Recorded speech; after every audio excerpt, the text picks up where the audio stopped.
Hello everyone. Today we're going to paint the rock faces that we've been building over the past few weeks. And in the foreground you can see just the tops of the spray bottles that we'll be using. And I'll go into the colours a little bit later. And what we've done is I've got some newspaper all around the bottom of the rock faces. This is just to stop any paint getting onto the track. And in a minute I'm going to put up a mask behind the layer so that I don't spray it on John's nice wall. So what we're using is acrylic colours in a very, very fine wash. So we're going to build the colours up by going over several times, and hopefully we'll get very good results. And you'll see that the texture of the rock faces will improve because we're applying colour, and we'll lose all this white and it will come up really magnificent. So let's get started. Here we have the spray bottles that we're going to use. They're all set on a fine spray, and we're using colours such as stone, slate, forest green, black and burnt sienna. Start off with the light colour called stone, and I'm just, as you see, I'm just about to spray it on.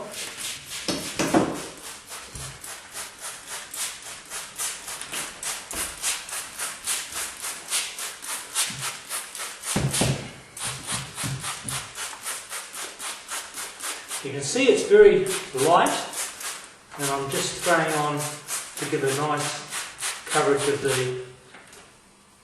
the rocks.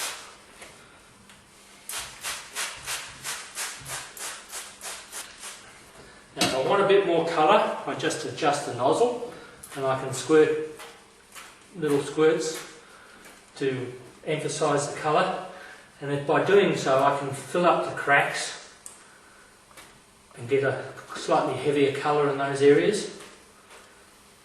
The idea is to thin and often is better than one thick coat, because we don't want to lose the texture.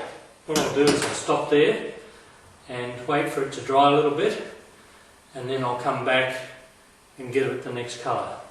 Give it a little chance to dry so that you can see the effect better when you're painting on the next colour. Now we're on to our second coat. You'll notice that I had the bottles numbered, and I generally do that in the order that I've got them numbered to be sort of consistent. Light colour first, second lightest colour, third, and just keep coming up in the colours till they get into a heavy black right at the end. So I'm going to paint on slate now that's been watered down, and the beauty of this system is that because it's so random when you're spraying, it's only going in certain places, not everywhere.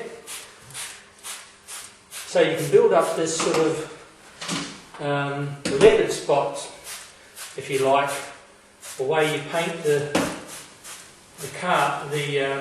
rock faces, and you'll find that there's lighter spots and darker spots, and this all goes to enhance the rock face. As you can see, it's changing colour as we... And if you want to be more directional, just change the nozzle.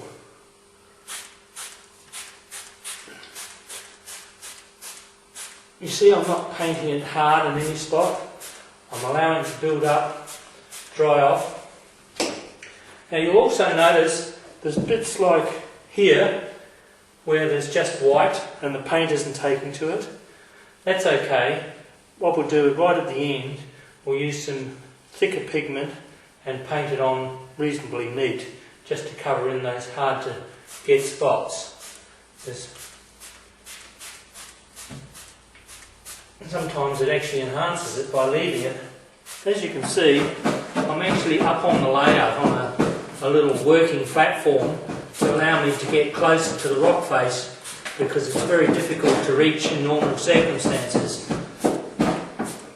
Now I'm going to put on some black. I'm going to sort of concentrate on where all the cracks are. Now here we go, just a bit of black. We'll get some colours going in there shortly, some greens and reds. Because if you ever have a look at a rock face, you find that it's not just one colour, it's multiple colours. Now we're going to add some green, and I've put the spray on to squirt, a bit more of a squirt, and just doing it in places. This just allows the mixture to run down through all the cracks.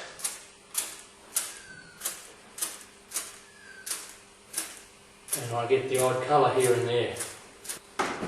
Right, we're now on to our last sort of paint for the day, and this is just a bit of burnt sienna that I'm just going to randomly spray just to give a bit of red to the rocks, even though it's supposed to be predominantly grey. You can see that building up the colour.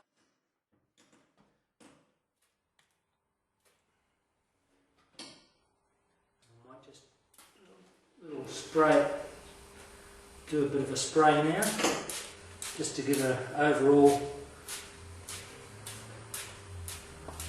It doesn't need much, and you'll see all the red starting to come through.